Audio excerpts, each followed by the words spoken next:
नमस्कार, कैसे हैं आप सब। मैं बीडी सिंह। तो आज बात करते हैं झारखंड में हो जनजाति के बारे में। जो झारखंड की चौथी बड़ी जनजाति हो है, इसकी जनसंख्या 2011 की जनगणना के अनुसार 9,28,289 है, जो राज्य की जनजातीय जनसंख्या का 10.74% है।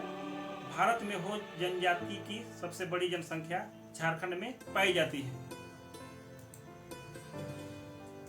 हो लोग भारत का एक ऑस्ट्रो एशियाटिक मुंडा जातीय समूह है। वे स्वयं को हो, होडो को और होरो कहते हैं, जिसका उनकी भाषा में अर्थ मानव होता है। हालांकि आधिकारिक तौर पर इनका उल्लेख उड़ीसा में कोल्हा, मुंडारी, मुंडा, कोल और कोलाह जैसे विभिन्न उप समूह में किया गया है।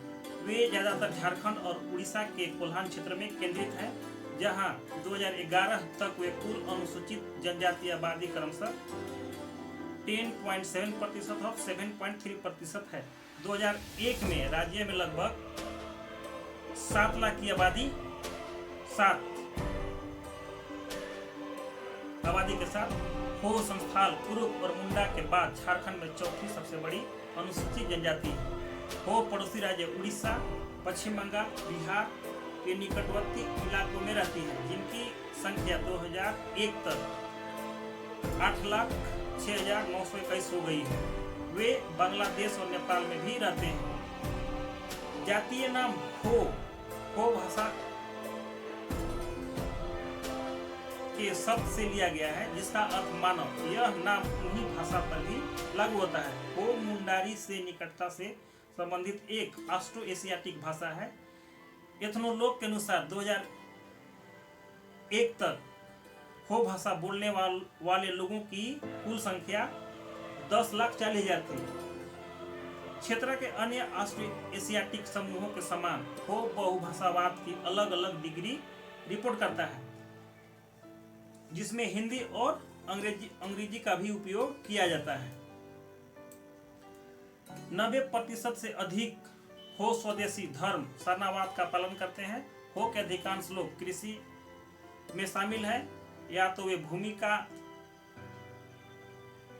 या मजदूर के रूप में, जबकि अन्य खनन में लगे हुए हैं। शेष भारत की तुलना में हो में साक्षरता दर और स्कूल नामांकन की दर कम है। झारखंड सरकार ने हाल में ही बच्चों को बीच नामांकन और साक्षरता बढ़ाने में मदद के लिए उपायों को मंजूरी दी है। भाषाई अध्ययन से पता चलता है कि ऑस्ट्रो एशियाटिक मातृभूमि दक्षिणी पूर्व एशिया में थी। ऑस्ट्रो एशियाटिक भाषाएं लगभग 4,000 से 35 साल पहले दक्षिण पूर्व एशिया से उड़ीसा के तट पर आई थी। ऑस्ट्रो एशियाटिक वक्ता दक्षिणी पूर्व एशिया से फैले और स्थानीय भारतीय आबादी के साथ बड़े पैमाने पर घुल मिल गए। इतिहासकार राम शर्मा के अनुसार उनकी पुस्तक भारत के प्राचीन अतीत में उल्लेख किया गया है कि कई ऑस्ट्रो एशियाटिक द्रविड़ और गैर संस्कृत शब्द 1500 से 500 ईसा पूर्व के वैदिक ग्रंथ में पाए जाते हैं। वे प्रायद्वीपीय और गैर वैदिक भारत से जुड़े विचारों, संस्थान, उत्पादों, बस्तियों का संकेत देते हैं। इस क्षेत्र के लोग प्रोटो मुंडा भाषा बोलते थे। इंडो आर्यन भाषा में कई शब्द जो कपास, नेविगेशन, खुदाई, छड़ी आदि के उपयोग का संकेत देते हैं। भाषाविदों द्वारा मुंडा भाषाओं में खोजे गए छोटानागपुर पठार में कई मुंडा पॉकेट है, जिसमें मुंडा संस्कृति के अवशेष सुदृढ़ हैं। यह माना जाता है कि वैदिक भाषा की ध्वन्यात्मक और शब्दावली में बदलाव को द्रविड़ भाषा के आधार पर उतना ही समझा जा सकता है जितना मुंडा के प्रभाव के आधार पर। 9वीं से 12वीं शताब्दी के बीच अवधि से पुराने सिंहभूम जिले से कई हिस्से को तांबे को गलाया जाता था। ऐसा माना जाता है कि 14वीं शताब्दी या उससे पहले कई अप्रवासियों ने मानभूम से सिंहभूम में प्रवेश किया। जब होश ने पुराने सिंहभूम में प्रवेश किया तो उन्होंने भुइयांओं पर विजय प्राप्त की, जो उस समय वन प्रदेश के निवासी थे। 18वीं शताब्दी के उत्तरार्ध में होश ने अपनी स्वतंत्रता बनाए रखने के लिए छोटानागपुर राज्य और मयूरभंज के राजाओं के खिलाफ कई युद्ध लड़े। जहां तक ज्ञात है मुसलमानों ने उन्हें अकेले छोड़ दिया था। हालांकि क्षेत्र में औपचारिक रूप से मुगल साम्राज्य का हिस्सा होने का दावा किया गया था, न तो मुसलमानों ने और न मराठा, जो मुगलों के पतन के दौरान आसपास के क्षेत्रों में सक्रिय थे, ने इस क्षेत्र में प्रवेश किया। 1765 में छोटा नागपुर के बंगाल, बिहार, उड़ीसा प्रांत के हिस्से के रूप में ब्रिटिश ईस्ट इंडिया कंपनी को सौंप दिया गया था। सिंहभूम के राजा ने 1767 में मिदनापुर के ब्रिटिश रेसिडेंसी से सुरक्षा मांगी, लेकिन 1820 तक उन्होंने खुद को अंग्रेजी के सामंत के रूप में स्वीकार नहीं किया। बेचैन होने से जल्द ही समझौते को तोड़ दिया और मुंडाओं के साथ 1831 से 1833 के बीच भयंकर विद्रोह में भाग लिया, जिससे कोल विद्रोह कहा गया। कोल विद्रोह का तत्कालीन कारण मानकियों का स्वभाव और ठेकेदारों द्वारा करों की वसूली था। लगान के किसान क्रूखों में हो और मुंडाओं में शामिल हो गए। कई ठिकानेदारों, जमींदारों के घर जला दिए गए और कई लोग मारे गए। उन्होंने हिंदुओं को भी लूटा मारा और गांव को नष्ट किया। इसने अंग्रेजों को होश की पूरी तरह से अधीनता की आवश्यकता को पहचानने के लिए मजबूर किया। इस विद्रोह को कई सौ ब्रिटिश सैनिकों ने बड़ी मुश्किल से दबा दिया था, जबकि स्थानीय सैनिकों ने विद्रोह को दबा दिया। कर्नल रिचर्ड्स के नेतृत्व में एक अन्य समूह ने नवंबर 1836 में सिंहभूम में प्रवेश किया। 3 महीने के भीतर सभी सरगनाओं ने आत्मसमर्पण कर दिया। 1857 में पोराहाट के राज विद्रोह में उठे और होश का एक बड़ा वर्ग विद्रोह में शामिल हो गया। सैनिक भेजे गए और जिन्होंने 1859 तक गड़बड़ी को खत्म कर दिया। हो भाषा बोलते हैं। यह ऑस्ट्रोएशियाटिक भाषा है जो मुंडारी से निकटता से संबंधित है। खामेर और मून जैसी दक्षिण पूर्व एशिया की भाषाओं से अधिक दूर से संबंधित है। हो सहित भारत की ऑस्ट्रोएशियाटिक भाषाएं दक्षिण पूर्व एशिया में अपने दूर के रिश्तेदारों के विपरीत मिश्रित भाषा है, जो विशेषात्मक भाषाएं हैं। टाइपोलॉजी में अंतर असंबंधित इंडो आर्यन और द्रविड़ भाषा के साथ व्यापक भाषा संपर्क के कारण हो की ध्वनि विज्ञान आसपास की असंबद्ध भाषा से भी प्रभावित है।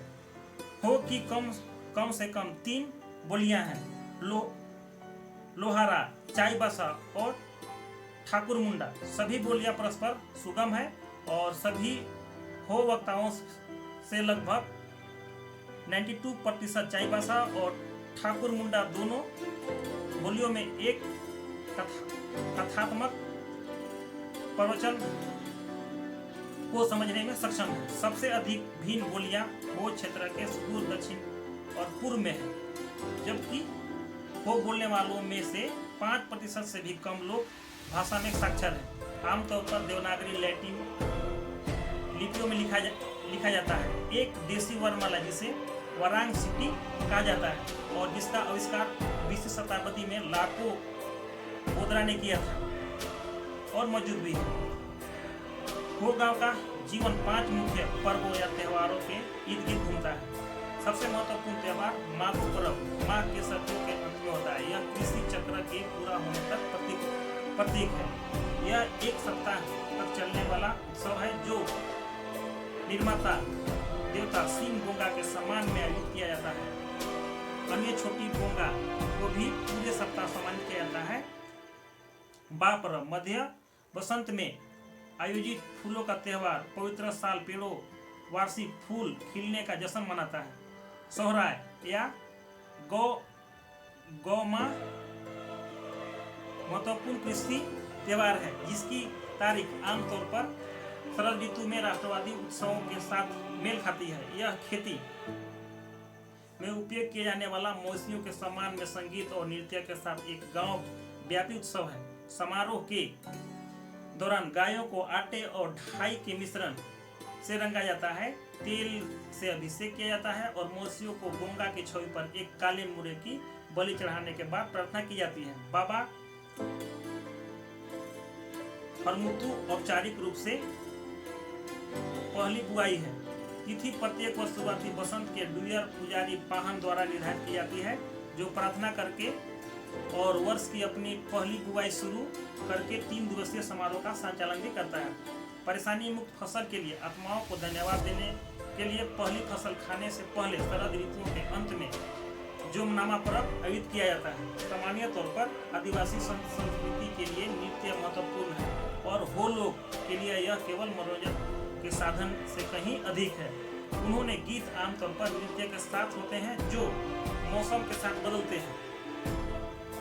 गाने और विशेष रूप से कोरियोग्राफी किए गए नृत्य वो संस्कृति और कला से अभिन्न अंग है। साथ ही उनके पारंपरिक त्योहारों विशेष रूप से मानव पर्व के महत्वपूर्ण हिस्से हैं। अधिकांश गांव में एक समर्पित नृत्य स्थल होता है जिसे अखाड़ा कहा जाता है और जो आमतौर पर एक फैले हुए पेड़ के नीचे कठोर जमीन की साफ जगह से बना होता है। गांव में क्रमबद्ध आधार पर नृत्यों का आयोजन किया जाता है ताकि अन्य ग्रामीण भाग ले सके। पारंपरिक हो संगीत दामायन, ड्रम, ढोल यानी ढोल, गुमेंग, मांदर और ऋतुमैनी बांसुरी।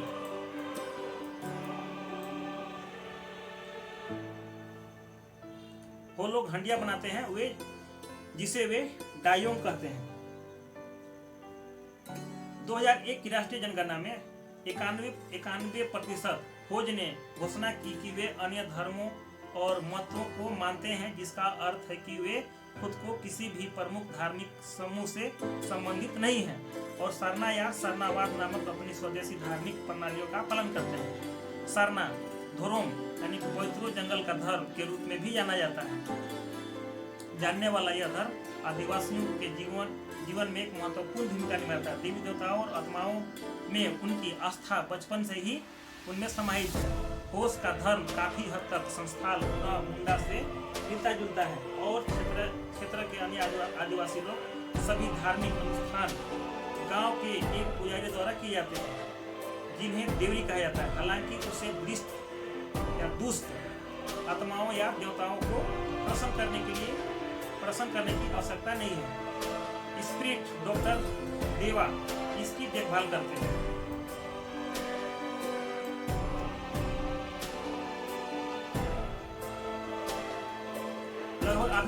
लगभग आधी आबादी खेती में लगी हुई है और अन्य 1/3 भूमिहीन कृषि मजदूर के रूप में भी काम करते हैं। होश संस्थाल उरांव और मुंडाओं के साथ तुलनात्मक रूप से अधिक उन्नत है और उन्होंने स्थायी खेती को अपनी जीवन शैली के रूप में अपनाया है।